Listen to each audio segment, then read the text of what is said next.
really give you guys a content, but I got some time on my hand. So happy Wednesday, guys. Back again with a content or two.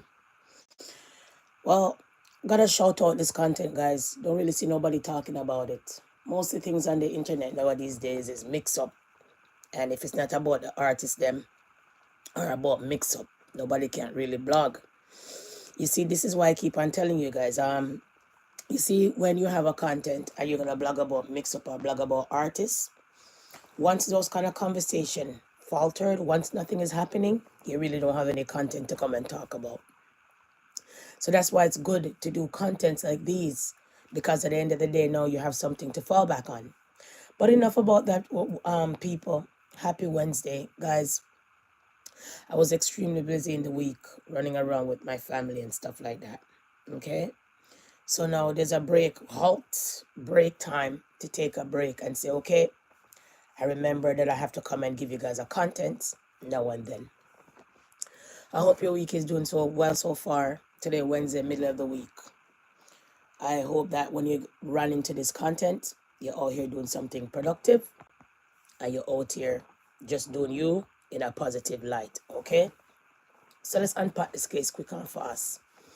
Supreme Court agrees to hear case of Rastafarian man seeking to sue prison officials for cutting his dreadlocks. Oh no. Whoa, yo, prison people are in trouble because of this man and his locks, okay? Let's unpack. So this story basically, the Supreme Court building in Washington, U.S. And this story hits the U.S. on June the 1st, okay, guys? The Supreme Court, court agreed Monday to take up to a case of a Rastafarian man seeking to sue prison officials in Louisiana who cut off his dreadlocks while he was incarcerated. You know, have to ask if a Louisiana do that, man.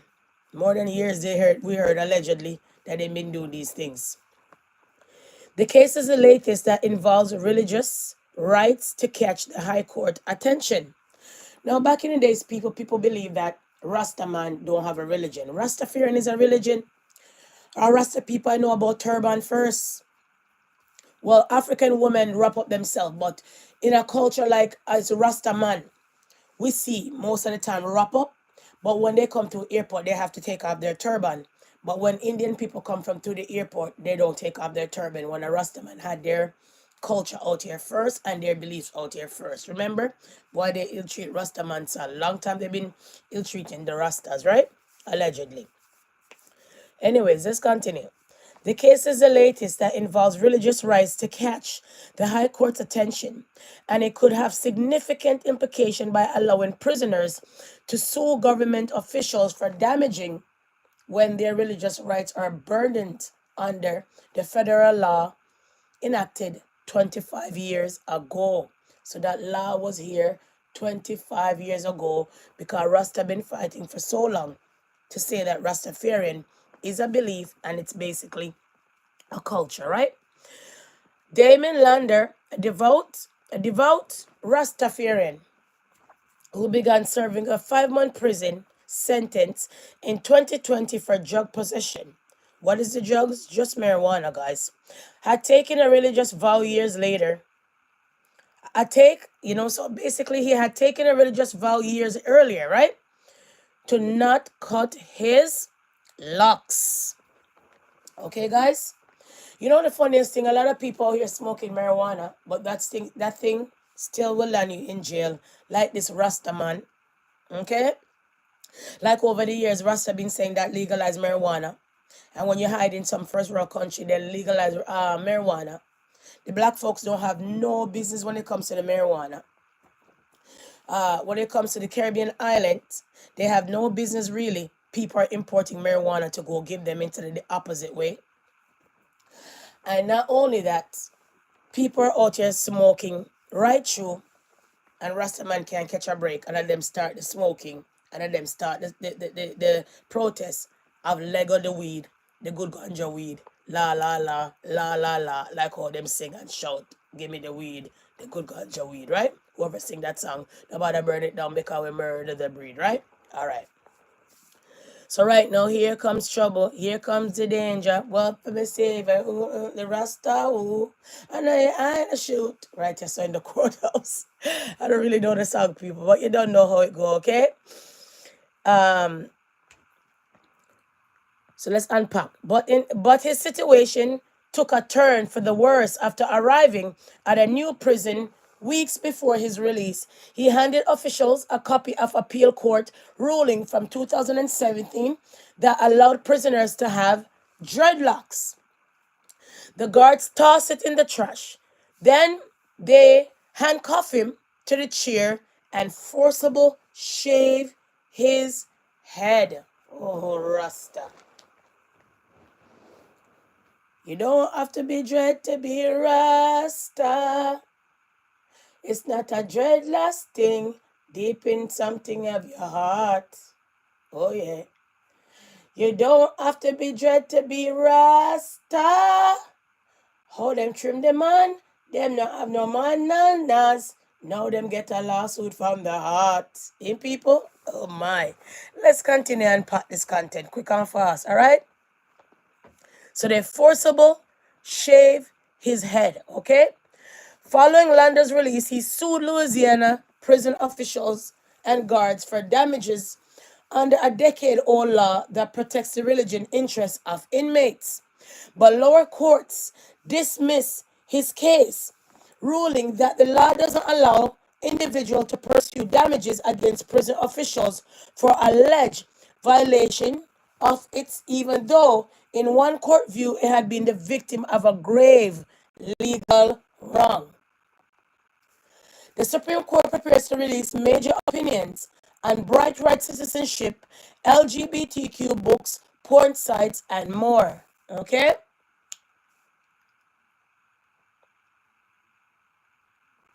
The conservative New Orleans-based Fifth U.S. Circuit Court of Appeals said in an anonymous decision last year that it condemned the treatment that Landor endured, but an earlier appeals court precedent settled the case against him.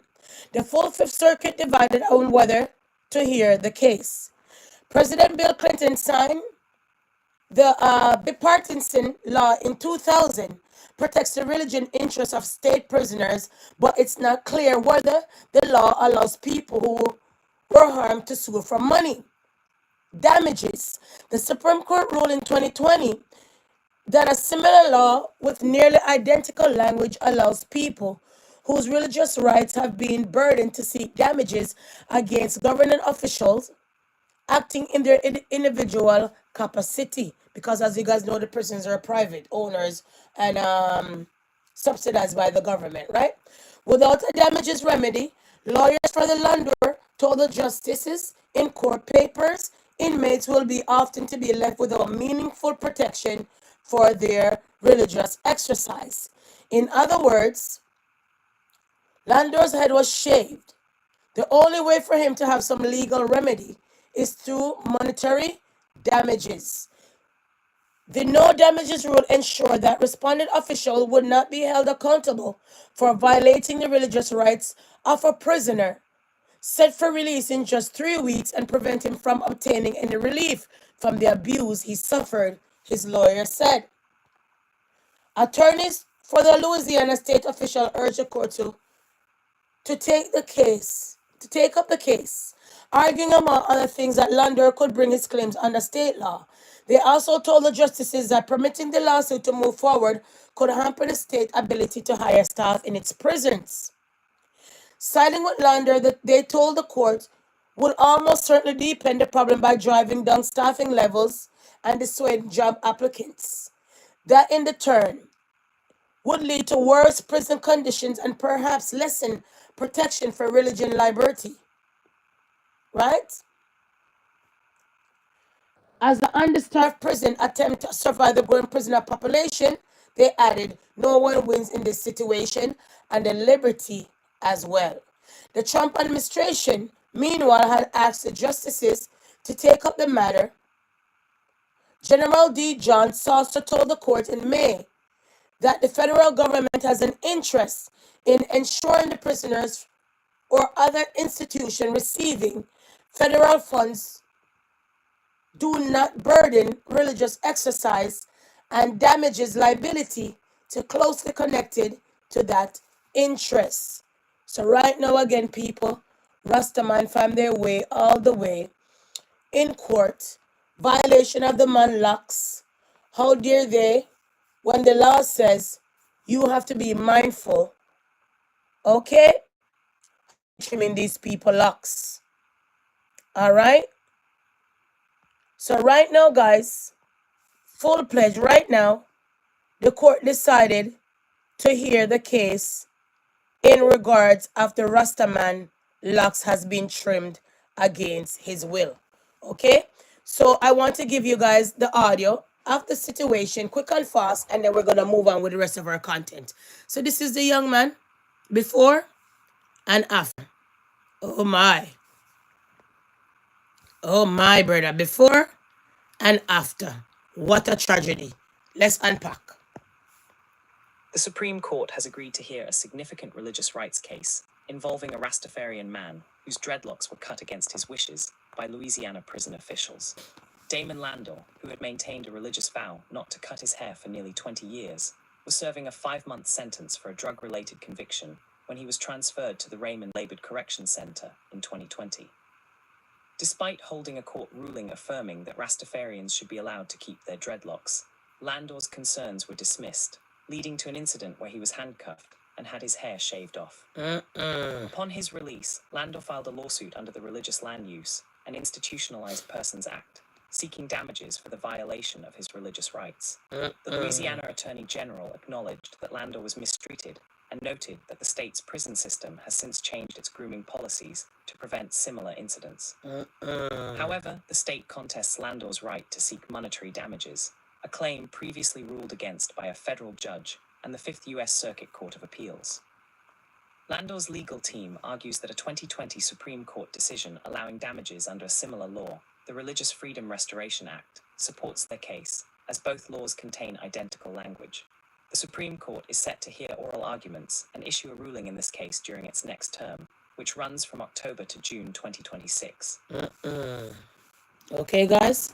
So did you guys hear that? What do you guys think? You guys think it was right for these people to hold down this man against his will and cut his locks? It wasn't right for them to hold on this man and cut his locks, guys. It wasn't right at all to hold on this man and cut his locks. All right? It wasn't right at all. Okay?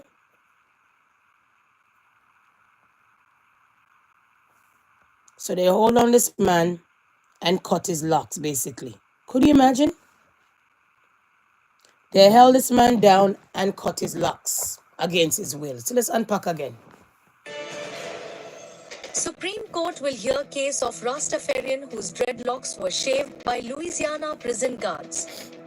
The justices will review an appellate ruling that held that the former inmate, Damon Landor, could not sue prison officials for money. For more details, follow the link in description. Supreme Court will hear case of Rastafarian. Could you imagine, people? Could you imagine that in nowadays days, people are still cutting your locks against your will? Today's day, Rasta still don't get no respect in the court system, at the airport, around where we're heading, around in the communities and stuff like that. Rasta nowadays days don't really have this kind of, protection and all of that. Could you imagine? Could you guys imagine? Could you guys imagine? Could you guys imagine? So if you didn't hear this story, you guys hear this story over here first. If you guys didn't hear the story. All right? If you guys didn't hear the story, you guys heard that story over here first. All right? If you didn't hear the story. Okay, guys? If you didn't hear the story, you hear the story over here first. Now, from there, guys, from there, we're going to move to a next story in regards of a Rasta situation all the way in Jamaica. So let's unpack this one since we're talking about Rastafarian, and we're going to get back to the content quick and fast, okay?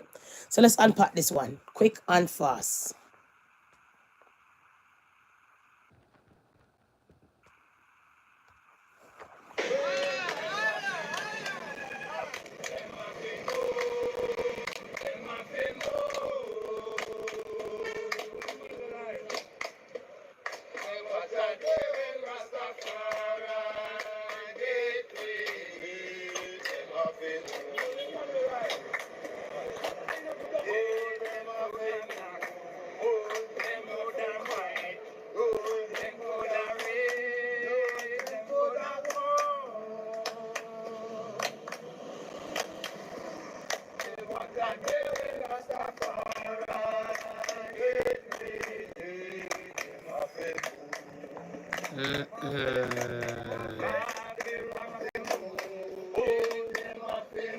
My name is Marcus Goff, attorney at law for the Rastafari community, representing today the Rastafari and Grassroots Ganja Association. And we're here on the 17th of June 2025 in front of the South Lamar police station to retrieve sacrament, to retrieve humidifiers and dehumidifiers and trimming machines which are used for the production of some of the best Rastafari sacrament we have in the island. We're here because on the 27th of May last month, the police went into a Rasta Bridging home where he was cultivating herbs for the Rastafari community, sacrament, and charged him and his girlfriend for the herbs. We came to court this morning for the first time, and by preparing the documentation to show the clerk of court, and by establishing that the Ministry of Justice has approved cultivation for Rastafari Bridget and Sister, we were able to have the clerk of court agree with us and draw the charges this morning. So we're able to come next door from the court right here to retrieve the herb, and we're grateful, we're thankful, we're celebrating, but we still want to have the Commissioner of Police. No, sir, we want the Commissioner to put in the force orders that the police must law Rastafari when they see it with the herb in the streets, in the farm, in the yard. Because their cultural belief. This is the first court date. So you see, so they had to drop the case. So the latest Rastafarian wins the latest ganja court battle. So imagine that the whole world, majority, not the whole world, but a mass majority of people legalize marijuana. And yet say black folks, Rastaman, who come with this, prepare for this, taught the whole world about basically herbs, still can't get a break in court in a third world country for marijuana? Seriously? But a first world country can import marijuana? Oh, the black race. We are far behind. Far beyond.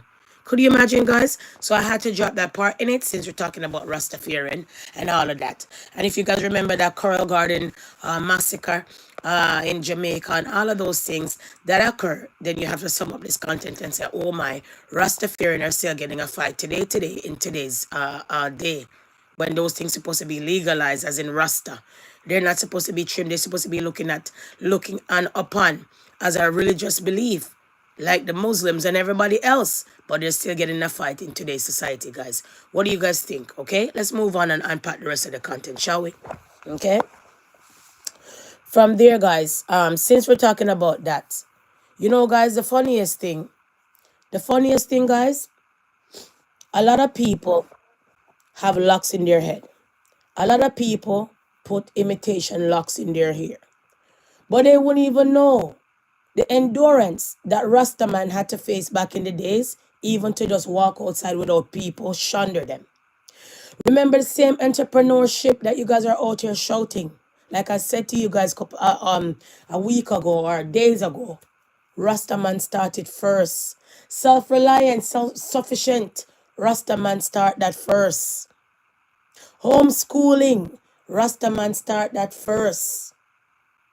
Vegetarian, where every other culture now is taking up that they don't eat meat, Rastaman start that first. Making herbs, making soap,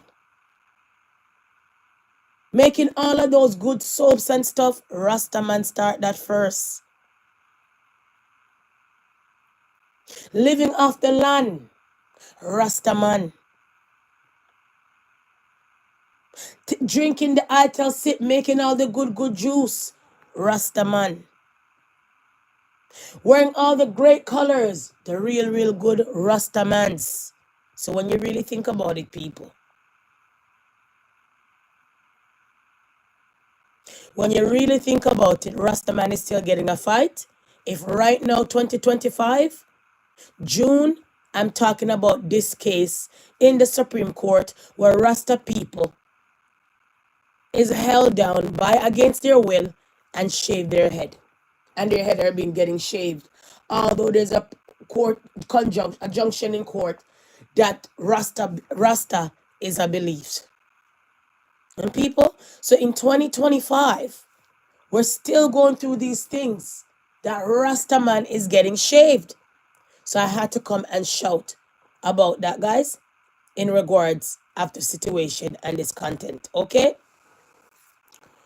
From there, guys, we want to talk about this nonsense again when it comes to 1 second. We want to talk about and touch a little bit more again about the finger licking chicken nonsense in the Caribbean. 1 second, okay? Let's unpack again.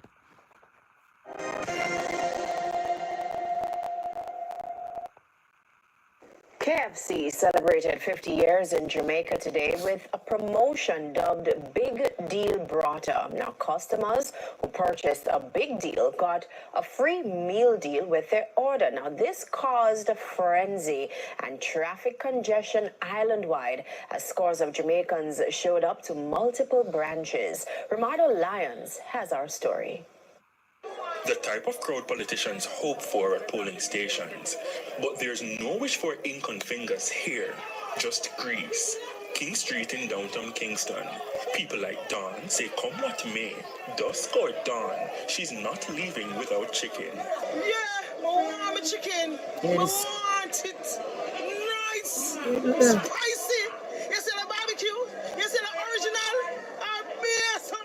So you say this, the long line now deter you from going in? No, How disgusting this man sound. Our friend them have to go in there too. The whole of we have to go in there. We're going to pack up in there. Come be a chicken. Yeah. Oh my No God. teeth, no problem. They're having a denture. They can't eat the chicken same way. Dentry or dentures. You understand? All the woman there, she just take out her teeth and then KFC she a wait for. You're there. You understand? Got it full of spice. On Port Royal Street, birds of a feather from The black race. What can you catch the black race with? Food. What can you insult the black race with? And beat them with their history and beat them with the tragedy of their history, of their ancestors? Chicken. Fried chicken. DJ Khaled went to Jamaica one time and started to give people all kind of food. Believe a lot of people, when they come around black folks, they start to give them food and think that it's every black people are in need or in need of food.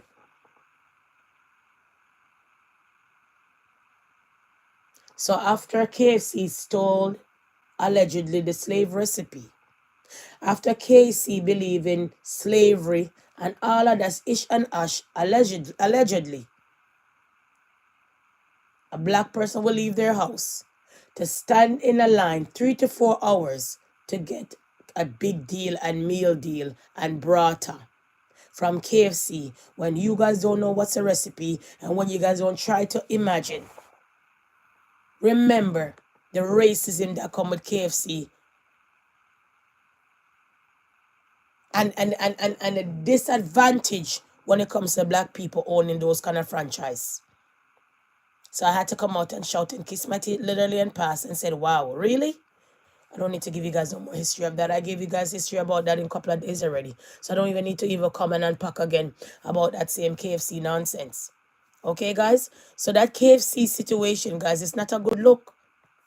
It's not a good look, guys. Right? That KFC situation is not a good look at all. Right? It's not a good look at all. So when I saw that, I was disgusted. I said, oh my God, imagine all of that. Right? Imagine all of that. So it's not a good look, guys. And what can I say? All right? Now from there, guys, we want to pick up on this story quick and fast, okay? A black man went missing, Dominican looking for his loved one, and nobody know where he is, and they're looking for him. So let's unpack the story quick and fast. What's up, everybody? It's your boy J-Rod. Okay. So what Jason decided to do was he was going to fly back to the Dominican Republic to try to talk to the woman's family to salvage his marriage. But upon arriving back to the Dominican Republic to find the woman's family, the father said that he has not heard from his son in 2 weeks, and this is also including the son's friends and family. Okay, so I'm going to play the news clip real quick, and then I'll come back with my final thoughts. That's him missing. He likes to talk. He likes to tell me what he's doing, send me videos of where he's going. Marcus Forrester says he and his son Jason, 38, voice texted each other every day and many times a day, especially after Jason moved from Beltsville, Maryland to Miami, Florida.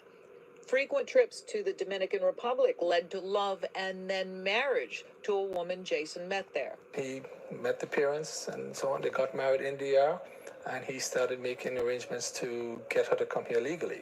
And that did happen. She got a visa. Forrester says Jason and his new bride struggled a bit as they transitioned from a long-distance relationship to sharing a home. Then something unexpected and shocking happened. Listen. One day he came back from work and the apartment was cleaned out. She left and disappeared. Forrester says his son was heartbroken when his wife refused to return his calls, then blocked him. He says Jason decided to fly to the Dominican Republic to talk with her family, hoping they would help convince her to return to the marriage. But after the phone call from the airport 2 weeks ago, Marcus Forrester says no one, not his family or friends, has heard from Jason. Missing in Dominican boy. Embassy have produced no helpful information, he says. We're just very, very concerned and hoping and praying that he shows up some way, somehow. But the reality of it is could be even worse. Marcus Forrester is in the process of filing a missing persons report in Miami where Jason lived and was last seen. Jackie Benson, News 4. All right, so essentially this story... So imagine you, let me give you a little bit of the backstory. Imagine that you have a long distance relationship with somebody in Dominican Republic. I don't know how you guys do long distance relationship, but I could never. Oh, not me, bro. Don't have the energy. Too busy in life. And like if I never had my significant other, I would never had a long distance relationship. No, not I. Anyhow, had a long distance relationship with this person. Fight for her to get the visa. She ended up coming from Dominican Republic. Live with him for a while. They end up struggling during the relationship, living together. One day he came back from work, apartment is empty, empty, empty, empty. Girl pack up and gone with visa and everything in the apartment. We hear those stories all the time. Some people don't want you, they just want the papers. Some people don't want you, they just want the visa and the green card. Some people don't want you, they just want the spouse visa and leave you hanging. You understand what I'm saying? So then he decided, and then the woman decided to block him, right? If a woman gone with the visa and take up everything out of the apartment and block you and end up going back to the Dominican Republic, why are you chasing after the woman gone where? What are you chasing after the woman for? So he ended up going to Dominican and chase after the woman to persuade her family for her to come back and work out the marriage. Well, he haven't been seen yet. Nobody know where that boy is. Possible dead, possible kidnapped. Who knows where that boy is? Nobody know where that boy is. So our heart and soul goes out to the family and hope that they will find him sooner or later. Okay, be mindful. When people show you who they are, you better believe it. Okay? When people show you who they are, you better believe it, guys. Okay? So that's what I had to utter quick and fast about that situation right there. All right? So he went missing in the Dominican Republic, and that is crazy to me. From there, guys, remember I said to you guys that America is deporting lots of people, especially when they reach up in their age, because they don't want to give them no pension. I want to unpack this story quick and fast right here, but I have to go and run to get something. So go and listen while I run to go get something in 2 minutes, okay? So listen. That 438 Listen. Purple Heart veteran from Hawaii was deported this morning as part of President Trump's immigration crackdown. Annalisa Burgos shares his story. An emotional day for Sejun Park.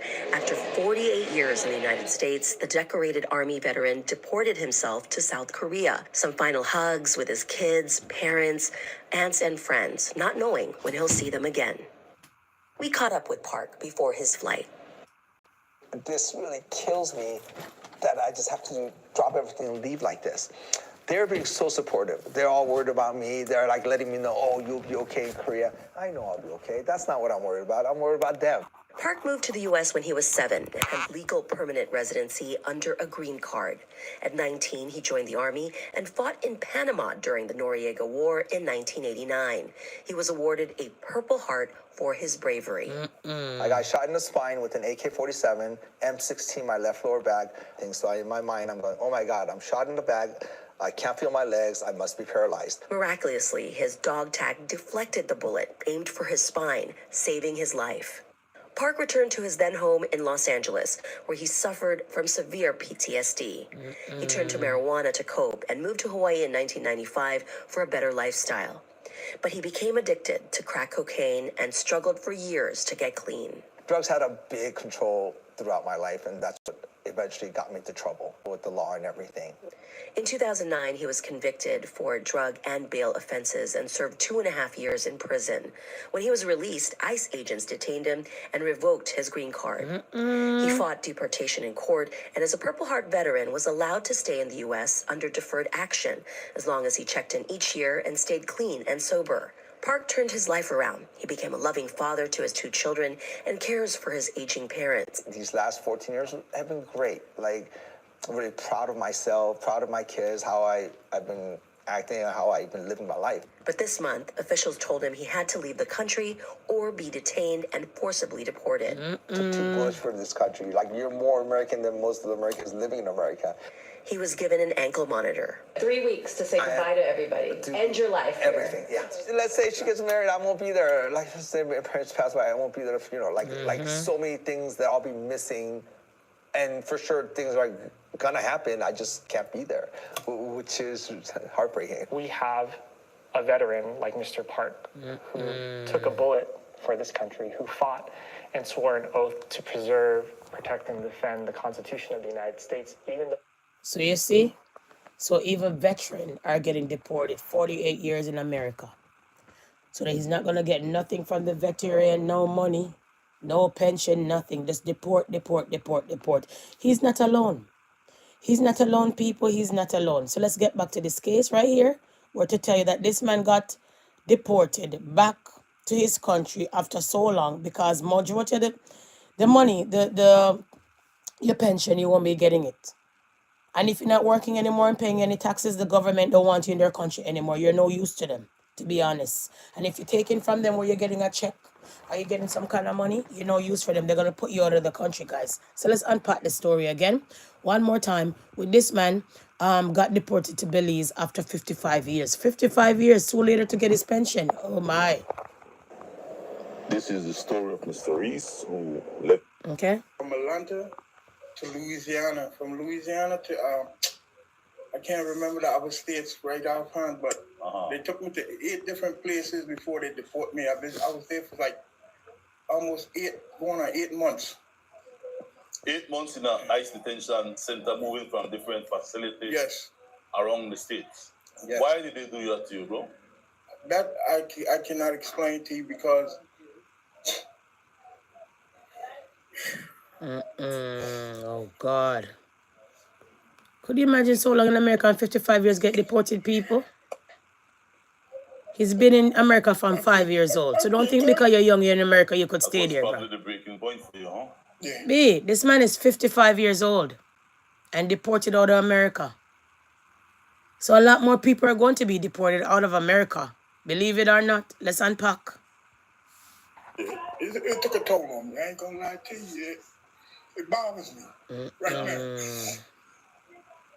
Up until when, before they grab you, what were you doing? What was your life like before ICE came and took you? Listen. I had a wife. I call her my wife. I had a house. I had vehicles. I had everything. Yeah. So you had a life? Yes. You had a good life? Yes. Wife, kids? I want to take away the people in them house too, because once they deport you, what you going to do with the house? Should be 23 now. Okay. But I haven't caught up with us, being as though all this stuff been going on. What kind of work you used to do in the U.S.? I used to do backhoe. I used to do front end loader. I used to do tractor trailer, dump truck, you name it, I could do it. So you work with heavy equipment? Yes, I have a certification in all of them. Oh, God. You're dealing with that? Because I used to work for the states also up there. You're there? Yeah, I used to work for SHA. We want the public to know that you were not just somebody living in the States who crossed the river. Listen. You had a green card, right? Yes. You was a green card holder. Green card can't help you guys. Why that didn't protect you from being deported? Anybody they get, they pick up, they getting deported. Yep. I don't care if you have the green card, you're getting out. It doesn't matter. Putting you up, bro, especially. I met several hundred people that had their green card that they deported. Yes, I met people, man, from all over the country. Mass deportation with you guys green card, eh? Yeah. Not there. That they just kicking out for no reason. No reason, people. I told you. Mass deportation. Life too. And yes, and they're kicking them out. Yeah. You know, so it's not just me; it's everybody there. That's not, you know. You said earlier that they grabbing all those people who sleep under the bridge. Yep, all of those homelessness. Have nowhere to stay and all of them they're putting out. If you're not from there, from the United States, and you homeless, it doesn't matter. They're getting rid of you too. Yep. Less resources. I mean, you name it. Less problem on their healthcare system and all of that when they get sick out there. Oh no. Was at work. One guy got his arm broke because he jumped off of a roof because they come to get him at his job. Oh, he jumped off the roof? Yes. I broke his arm. Broke his arm. Yeah. Damn. I met. Oh, America, the land you guys love so much. Okay, guys? So all of those things happening like right now, people, and it's crazy to me, but what can I say? Let's unpack this dancehall queen later rest. Okay? Let's go all the way in Jamaica for a second. In this episode of the Funeral Report, a baptized church girl turned international dance hall queen Britannia Chicken Francis is laid to rest 9 days before her birthday amid glowing tributes, rainfall, and tears in rural St. Elizabeth. She was shot dead outside a bar in the neighboring parish of Manchester. If today I could give the rest of my life, like half a hit, just for she to be here, I would. The slain dancer is her mother's second child to be killed. She's buried close to the brother she lost years ago in a shooting incident. One of the surviving brothers has this to say. Whenever you take anyone from this family and tell yourself that the family is going to get weaker, then you just make a mistake. The well-known dancer dies, leaving a 4-year-old daughter. There she is, being passed over her mother's casket as per tradition. The woman who took care of the child while the dancer was out working got special acknowledgement, and a moment of silence was observed at the Thanksgiving service for the late dancer, who was shown here during an appearance almost 3 years ago on a national TV show called On Stage, hosted by Winford Williams. Oh, really? Yes, from there, everybody that started calling me Chicken. While in high school, she discovered her deep love for dance. She often performed at school events and proudly represented her school in competition. The pastor who delivered the sermon has a reminder for all killers. Kill people and murder and doing all manner of evil. These things only will result in death and trouble upon your family. Stay with us for details of this, the Funeral Report. Wow. Let her heart and soul rest in peace. Yo, yo, yo. Oh, my. Anyways, guys, let's unpack some things in the phone now, quick and fast. Okay, guys? So from there, guys, I had to shout out all of that. And I said, wow, wow, wow, wow, wow, wow, all of those things, people. And it's not a good look. But remember, guys, remember that girl that was locked up, died in the fridge? You remember that girl that died in the fridge? She was in a hotel and they were looking for her. They were playing so-called hide and seek and they end up finding her in the fridge dead. Well, years later, people, her friend end up dead, drowning. Let's unpack, okay? So I don't know if you guys heard about that case where Shanika, her friend ended up dying or something. Or if you guys heard about it, I don't have to drop that. But all of that. But there was a story about her, Shanika friend, that passed away from drowning. You know that girl, like I said, Shanika friend that I think her name is Shanika Jenkins. if I'm not mistaken. Yeah, I think her name is Shanika Jenkins. Her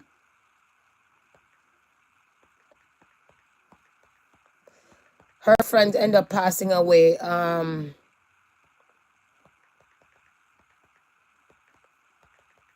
drowning. I don't know if you guys heard about that case. They're just dying one by one of the other. Did you guys hear about that case? Okay, here she is. So like I said to you guys, her friend, her friend that end up died in the freezer. Well, her friend end up dead in drowning, guys. Okay, I don't know if you guys heard about it. So let's unpack. Okay. Chicago hairstylist who lost her life only moments after posting a video on social media. Damn. An alarming clue on how she allegedly lost her life. And as her picture was floating around on social media. 1 second. She was getting free. Fam, it's a couple stories I want to bring to you guys. So she was Shanika's friend. Listen. Damn, a dozen? See? That's Shanika's mom.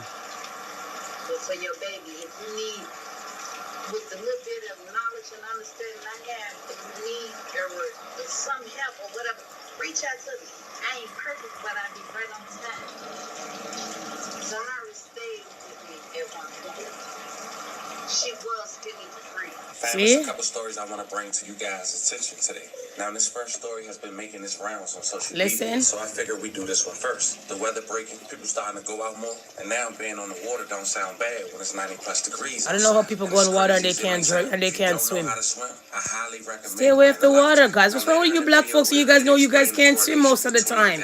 Oh. Today we talk about a young Chicago hairstylist who lost her life only moments after posting a video on social media. Damn. An alarming clue on how she allegedly lost her life. And as her picture was floating around on social media alongside her story, it was quickly discovered that she was connected and close friends to a young woman named Kanika Jenkins. Yeah, see what I tell you? For those who don't remember, we'll briefly go over her story in this video, but that was the young girl who lost her life inside of a Chicago hotel. In the freezer. Remember her. Case left unanswered till this day. But nonetheless, we go over this story, pay our respects, see what allegedly led up to this young woman losing her life, and how she reacted to losing her best friend almost a decade prior. So before we go over this one, I want you guys to remember, I won't give you no angle. Okay, guys. So with that being said, make sure you like, comment, and subscribe. We'll jump right to it. Alongside alcohol and a drug she had allegedly taken, the case gained significant public attention due to the circumstances of her. All right, guys. 2025, Zahn now 27 years old, and she stayed dedicated to her dreams and doing hair and wig installments. And she was booming. She was known now as a stylist. Her business name was Couture Cutie. But as mentioned, on this day in Chicago, she decided to go on a boat ride alongside her friends. It was 80 degrees outside. Moments before getting on that boat, Zahn went to her Instagram and posted what she had on. And while on the boat, and nobody had on a life jacket. And you can tell nobody. Dumb black folks. And I just want to give everybody an FYI, because I didn't know this neither before looking this up. It might sound remedial, but check this. Guys, why do you guys always go on the water without no life jacket and you guys are drinking and stuff and you can't swim and through the water? Why? Why, people? So if you never know, Kanika, friend, the one who died in the freezer in Chicago in that hotel hide and seek story, now her friend passed away in drowning. And it seems like most of them out of the pack are just dropping out, because everybody knew what happened to that young girl that day before she ended up in the freezer. Okay, guys? Be mindful and be careful. Pack some patience. Outside, I know it's raining and stuff like that. I know it's hot outside and you guys want to drink and stuff and go on the beach and stuff and all of that, but you have to be careful. Anyways, guys, let's give you guys an update on Chiquella Robinson case, okay? Remember that girl that went to Mexico and her friend then beat her to scorn? That's why you have to watch your friends, what you keep. Familiar with this. So we got some new developments. So the lawsuit case is dismissed, okay? When it comes to the ongoing fight, when it comes to justice and the death of Chiquella Robinson, she's from Charlotte. So one of the travel mates who vacationed with Robinson in Cabo back in 2022 is trying to get the civil lawsuit against her thrown out. WCNC Charlotte's Jessica Pierre joins us live now. She's there at the Mecklenburg County Courthouse, I believe. So, and Jess, you've been following the story for months. Catch us up. What do you have? What's the latest? Hi, Yeah, so I'm right outside of actually the federal courthouse, and we were just here a few months ago when a federal judge heard the arguments in a lawsuit that the family filed against the FBI, the Department of State, as well as all of the 6 travel mates. Now, it's been more Okay, than... and then, right, and then it seems like the case is, listen. New tonight, developments in the ongoing fight for justice in the death of Shanquella Robinson. One of the people who vacationed with Robinson in Cabo back in 2022 is trying to get the civil lawsuit against her thrown out. WCNC Charlotte's Jesse Pierre has been following the story now for months and has this latest development. It's been over 2.5 years since Shanquella Robinson's mysterious death in Mexico. And despite a video showing her being severely beaten, no one has been held accountable. Now, her family sued all of the people on the trip, the FBI, and the Department of State. And now the woman who is accused of being the aggressor on the attack is requesting for the lawsuit against her to be dismissed. Every day that justice is delayed, justice is denied. Imani Green, who changed her name from Dejanay Jackson, is the woman Shanquella Robinson's family says was seen on video viciously beating her. Green is asking the judge to dismiss the wrongful death lawsuit against her. She claims she was not properly served court documents and says the statute of limitation has expired. But Robinson's family attorney tells WCNC Charlotte that is incorrect. Meanwhile, just last week, a judge dismissed part of the family's lawsuit, targeting the FBI and the U.S. Department of State, claiming negligence. Family attorney Sue Ann Robinson says the dismissal of certain claims was expected, but the case continues against all 6 travel mates, saying in a statement in part, those defendants are the ones who have misled, withheld, and hidden information from Shanquella's family about her last moments. The travel mates told Shanquella's family she died of alcohol poisoning, but Shanquella ending up with a broken neck and severed spinal cord injuries on that trip tell a different tale. They all played a part in her murder, and each and every one of them should be arrested. At last check, no ruling has been made yet. Watch your friends, watch your friends, what you keep. Watch your friends, watch your friends, what you keep. Some of them are lying and a thief. Not only that, people, like I said to you in real life, if you don't die by natural cause or by sickness, look out for one of your friend, a family member, or somebody you eat and drink with close to you, have your hand in your death. Be mindful of the people them what you call friends, them evil out here and wicked out here. So if you're not comfortable by yourself, rolling by yourself, then I feel sorry for you. Because nowadays is most of the time you can't trust friends. So did you guys know that the lawsuit, the wrongful death of Shanquella Robinson, wrongful lawsuit, is trying to be dismissed, people, like out of here, gone by? Anyways, people, let me run down this content. Because remember, I wasn't supposed to come give you guys a content. But because graduation is over, girl get some break, school is over, why not come on and pack some content with you guys before I run and bring my dog to the groomer? Yeah? Because although you're looking after kids, my 4-foot children also come first. So let's unpack the rest of the things I'm in the phone. Big bad phone. Okay, guys? Let's unpack. All right? We also want to talk about... Let's go to sports for a second. Sports. Oh, hold on. Sorry. Let's go to sports for a second. Can I go to sports or not? 1 second. So I can't press anything here. What happened here? Hold on.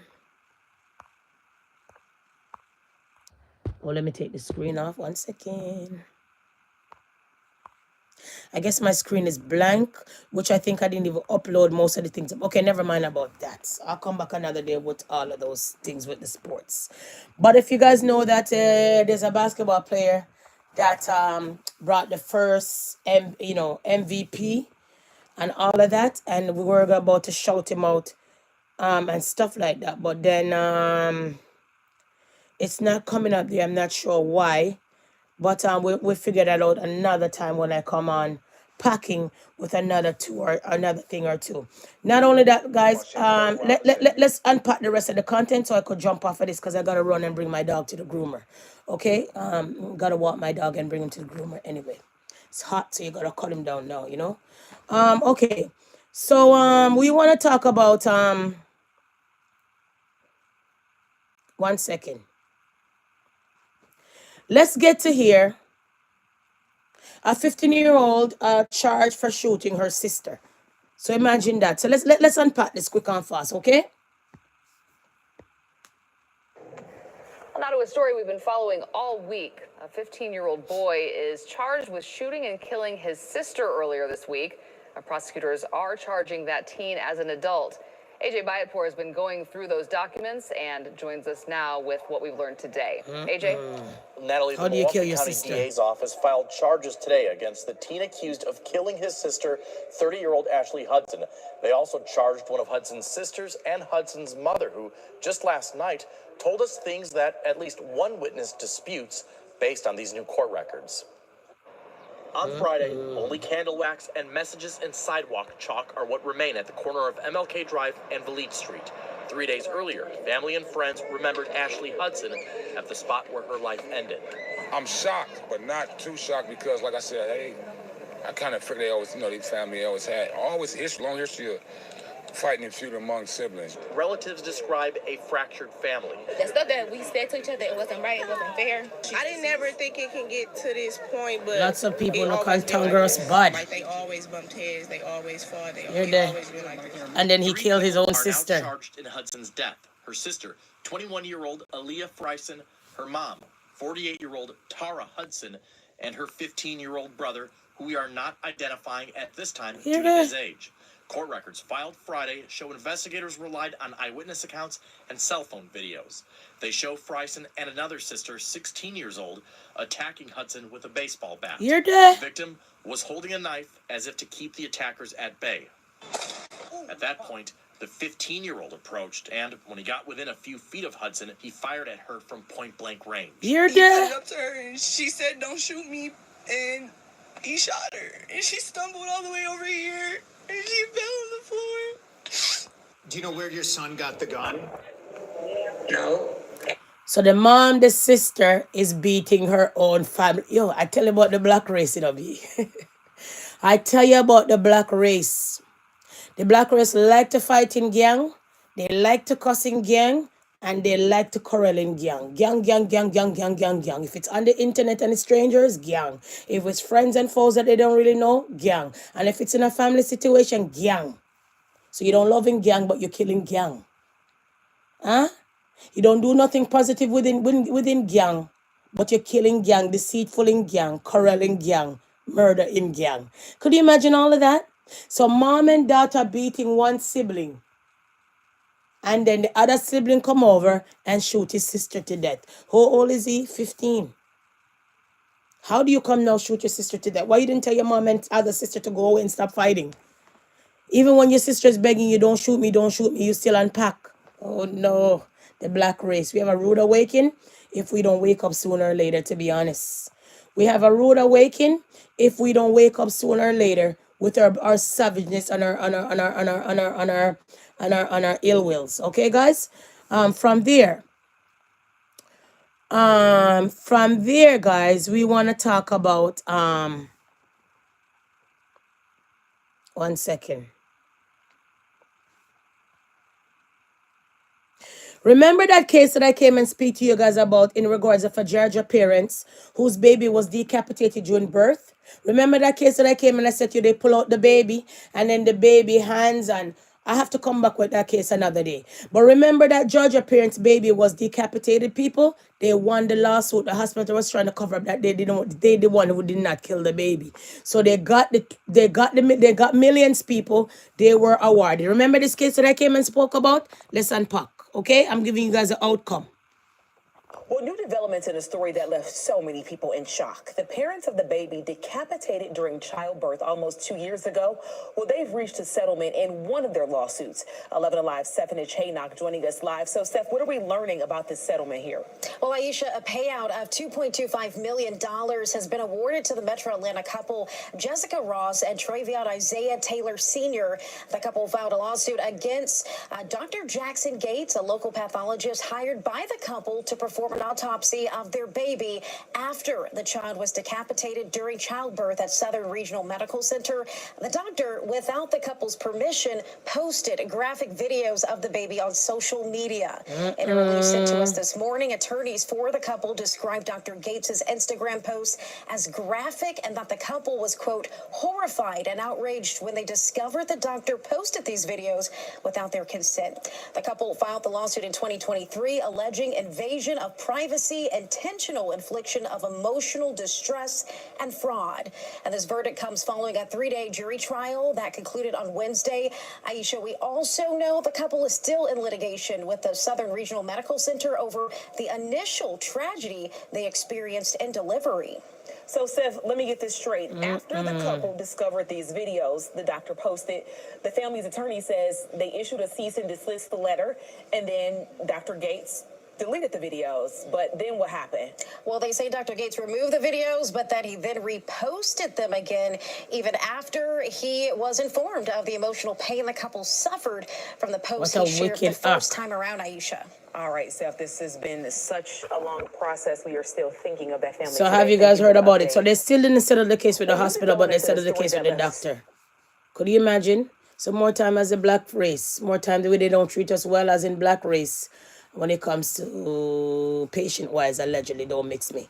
Okay, guys? From there, we want to go to babysitter that beat the toddlers. I don't know. You have to be careful how you guys leave your children with these dog shits. Sorry, my French. But how do you beat the toddlers, no, people? How you beat the babies? Either way. Let's unpack. Mental illness is real. Be mindful. We're going to begin with breaking news out of the Bronx. After an all-out search, police say the nanny seen on video beating 2 children with a belt is now in custody. You're there. How you beat baby with belt? Accuses that babysitter, identified as Lakeisha Jackson, of wearing a mask to terrorize the kids. You're there. Eyewitness News anchor Joe Torres has new details on a story. Hey, mothers, be careful who you hire. These animals. Sandra David, it has been actually several weeks that investigators and authorities have been trying to track down Lakeisha Jackson. Again, she is now in custody here at the Special Victims Unit in the Bronx. They're questioning her following what the DA did. The DA issued a warrant for the arrest of the 24-year-old babysitter. That warrant and the search followed the release of that disturbing video that you guys just showed. Investigators say the video captured Miss Jackson using a belt to beat 3 children under her care. These kids are ages 2, 4, and 6 years old. You're dead. The video was recorded by a Nest camera inside the family apartment. That video was then presented to police, who launched their investigation. We should point out that video was recorded more than a month ago, in early May. Miss Jackson was hired by a community services organization that has a contract with the city's Administration for Children's Services. The organization has since fired the 24-year-old as it cooperates with ACS and the NYPD. We should also point out that in a notice of... Well, yo, so you're hired by basically by the government and you're out to beat people, children, and never know the camera is over your head. Donkey of the day, boop, dumb, dumb, dumb, dumb, dumb, dumb, dumb, dumb, dumb, and dumber and dumb and dumbest. Could you imagine? What the hell? Anyways, people. So from there, guys, think I'm not gonna give you guys anything more, to be honest. Yeah, I think I'm not gonna give anything more. We get to understand that Siobhan, CMR brother, came out and said some things in regards of Mimi Gal and his daughter and all of this and that and that. Sometimes I really don't want to get into it. I really don't want to get into it when it comes to you guys and you guys nonsense. Let me say this. If somebody is saying something inappropriate or having an appropriate video when it comes to a child and you repost that, you're in the similar lightning of that person that's in the perpetrator. If someone send you a child porn and you pass it over or you text it to someone, you're liable to get charged for child porn. So if Siobhan is saying something to his daughter and you guys heard it and wanna repost it and share it and share it and share it and share it, what says about Uno? So at this point in time, I don't even want to get involved with the Siobhan situation. I don't know. There's certain things that most of you black people do in front of you guys' children. carry on in front of all the children anyway. So when I see Siobhan do all of these things, I just roll my eyes because that happen every day where most of those young teenagers or young adults discuss those things in their house when their children are around. You have lots of women that discuss sex and F and all kind of things and the kids are writing at the house. So why pull out Siobhan as in a mortem to say this and that when most of the time those things happen all the time and you guys don't call it out? You know what I mean? So at the end of the day, guys, I would just have to kiss my teeth and pass, like literally. Okay, what I mean? Like literally. All right. 1 second. Cause I gotta run. I gotta bring my dog to the groomer.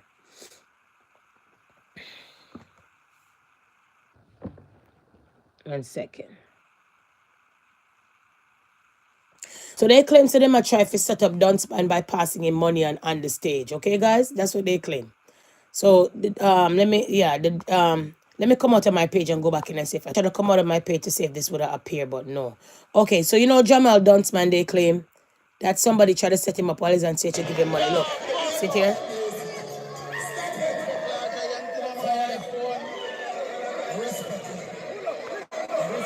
Man, I try passing money past stage.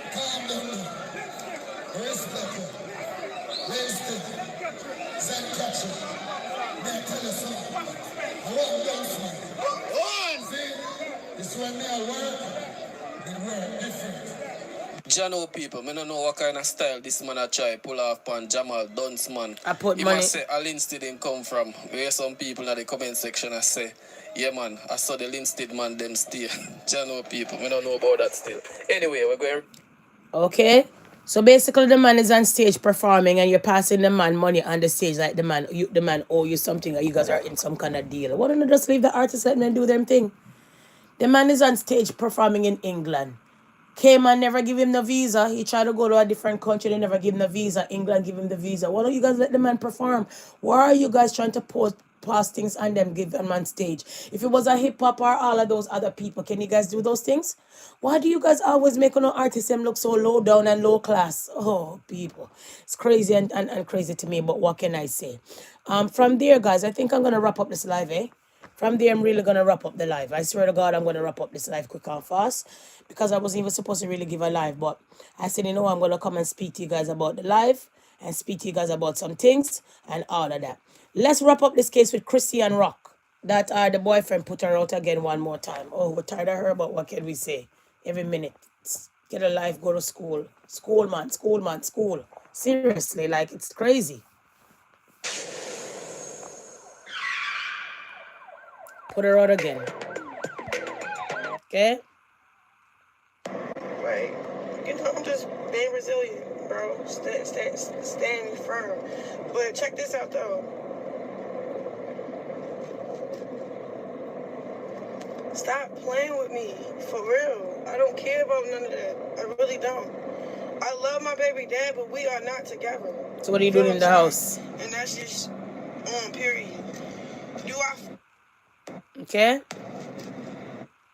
Like, everything is orchestrated. So I'm sure her out of the house again. What card?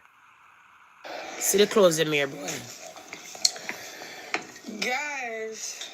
What a judgment the day when your stuff them have to end up on the floor like this. Like, comment, and subscribe. Wait. See the clothes. Look here. Baby sleep. And then throw her out of the place again. Look at the poor child with the big chain around his neck. Guys. He can throw you out again, Christian. Or Christina, whatever your name is. Vince, tell me what we're doing. Very toxic. We moving my shit in my house. Shedding skin. Real shit, bro. Like, what the is happening?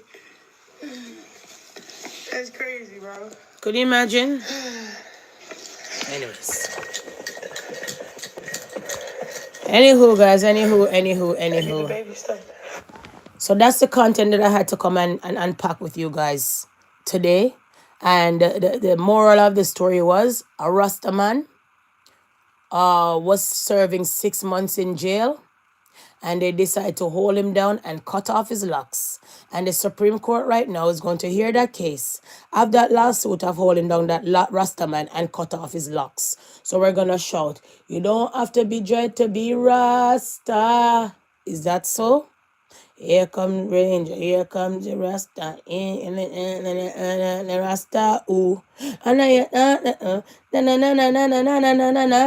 That's how the song goes. So right now in this real world, Rasta still I get 5 people. So that's what I had to come and shout on that content quick and fast. And I catch you guys another day with another content or two. Peace and love.